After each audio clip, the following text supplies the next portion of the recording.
புரட்சித் தலைவி அம்மா அவர்களால் அரசியல் அடையாளம் காட்டப்படுவதற்கு இந்த முக்குளத்தூர் புலிப்படை சார்பாக நான் திருவாடனையிலே வெற்றி பெறுவதற்கு இந்த வாய்ப்பை பெறுவதற்கு புரட்சித் தலைவி அம்மா அவர்களிடத்திலே எனக்காக சிபாரிசு செய்தவர் அனைத்திந்திய அண்ணா திராவிட முன்னேற்றக் கழகத்தினுடைய பொதுச் செயலாளர் சின்னம்மா அவர்கள்தான்.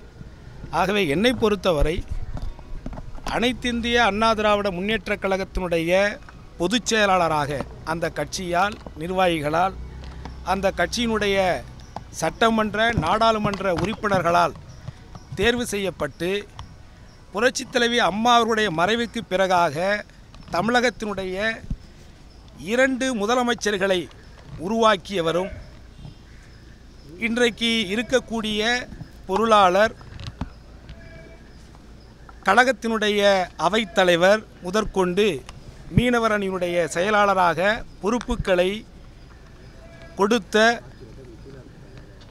புரட்சித் தலைவி அம்மா அவர்களுடைய மறைவுக்கு பிறகு அந்த இயக்கத்தினுடைய பொதுச் செயலாளராக இருக்கக்கூடிய சின்னம்மா அவர்கள் என்ன முடிவெடுக்கிறார்களோ அந்த முடிவுக்கு கட்டுப்படுவதுதான் முக்குளத்தூர் புலிப்படையினுடைய தோழமையினுடைய ஒரு நிலைப்பாடு.